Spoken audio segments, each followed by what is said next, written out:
जय श्री कृष्ण। प्राकृत भविष्य दर्शन में आपका स्वागत है।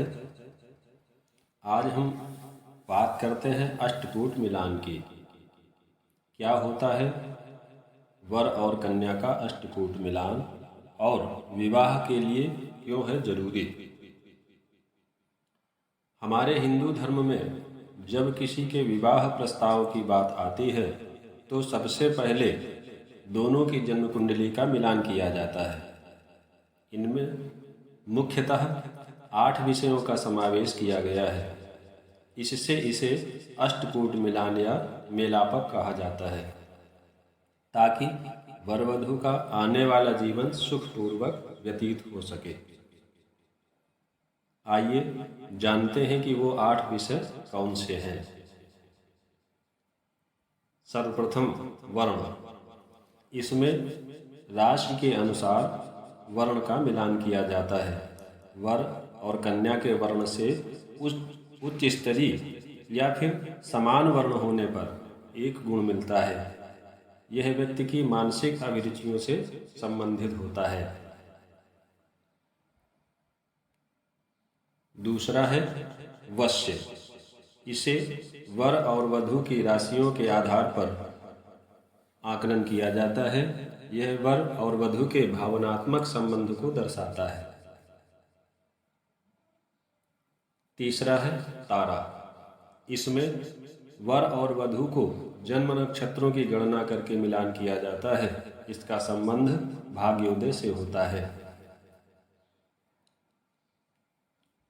चौथा विषय है योनि। जब कोई भी मनुष्य जन्म लेता है तो वह किसी न किसी योनि में आता है।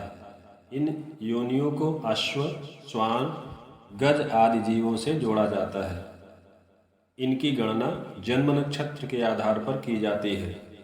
कुछ योनियों को एक दूसरे का परम शत्रु माना गया है। इसे वर और कन्या के आपसी तालमेल से जोड़कर देखा जाता है। पांचवा विषय है ग्रह मैत्री। इसमें वर वधू की चंद्र राशियों के स्वामी ग्रहों का मिलान किया जाता है। यदि चंद्र राशियों के स्वामी मित्र न हो तो विचारों में भिन्नता रहती है, जिसके कारण क्लेश की स्थिति उत्पन्न हो सकती है। इसके आधार पर आपसी विश्वास और सहयोग की स्थिति का आकलन किया जाता है। छठा गण।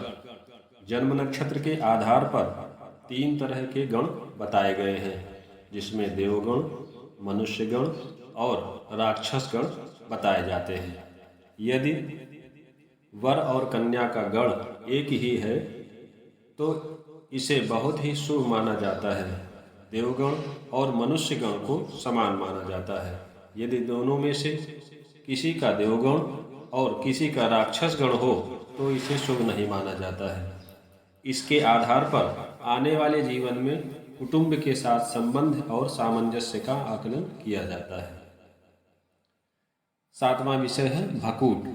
भकूट मिलान को बहुत ही महत्वपूर्ण माना गया है। इसमें वर और कन्या की परस्पर कुंडली में परस्पर चंद्रमा की स्थिति का आकलन किया जाता है। यदि यह मिलान सही प्रकार से न किया जाए तो दाम्पत्य जीवन में मधुरता और प्रेम की कमी रहती है। इसके साथ ही जीवन में किसी न किसी प्रकार से परेशानियां आती रहती हैं। अष्टकूट मिलान में 8वां और अंतिम विषय है नाड़ी। व्यक्ति के जन्म नक्षत्र के आधार पर नाड़ी का 3 तरह से वर्गीकरण किया गया है: मध्य, आदि और अंत्य नाड़ी। वर और वधू की नाड़ी एक नहीं होनी चाहिए। इसे संतान प्राप्ति और स्वास्थ्य से जोड़कर देखा जाता है।